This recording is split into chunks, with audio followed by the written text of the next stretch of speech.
هلمټ هم تقسیم کړل او دا غي باوجود زمون خلک د هلمټو پاسداري نه کوي. هلمټ چې کوم دی دا نه پسري. تاسو د میډیا په وساتت سره ز معاشره ته دا میسج ورکوم چې مهرباني وکړئ،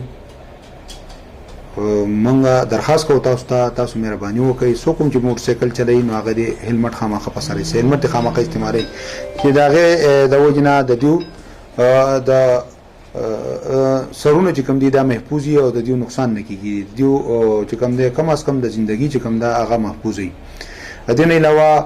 څونه پلاران چې دی په معاشره کې هغه ته دا ریکوست کوم، دا سوال کوم تاسو په ساتت سره چې مهرباني دی وکړي خپل کومو بچول دي ګاډي رکشې او موټر سایکل نه ورکړي چې سبا له بیا افسوس کوو دا غینه په کار دار چې موږ نه احتیاط وکړو هغه د موټر سایکل نه ورکړي او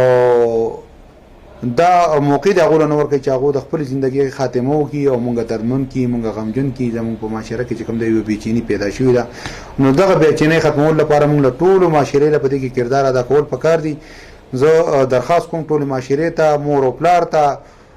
ترونو ته، ماماګانو ته چې را په خپل کشرانو باندې نظر وساتي، خپل کشران چې کوم دی هغه دې قسم شیونه لري وساتي او کوم خلک چې موټر سایکل استعمالي نو هغه ته دا سوال کوم، ریکوست وته کوم تاسو په وساتت سره چې مهرباني وکړئ هلمټ پسروي، د قانون پاسداري وکړي، هلمټ پسروي او د خپل ځان د حفاظت خیال ساتي او د قانون پاسداري کوي. کنه نو د نن نه پس دا هر سړی دا وګڼي چې څوک کوم وایلیشن کوي نو دا خلاف په قانوني کاروایی کیږي. ځکه د خبرداري والا دغه سیستم چې کوم هغه موږ 2 میاشتې وچلو تاسو وکړو چې موږ اویرنس پروګرام وچلېدو، موږ پرچې تقسیم کړې، موږ هلمټ تقسیم کړې، ځای په ځای باندې موږ موټر سایکل موبایل ګرځي په لوډ سپیکر باندې د خلکو ته اعلانونه کوي، ویناګانې وته کوي. دا غي باوجود کپرس کا اوس د دینه اخوا سو کو په دې باندې عمل نه کوي نو بیا موږ اوس چې کوم دی امپلیمنټیشن شروع کوو. امپلیمنټیشن مرحله زموږ روانه نه، قانوني کاروایي شروع کیږي نو په دې کې زموږ ټول زیات یم کله سټوډنټان دي نو دې مهرباني وکړي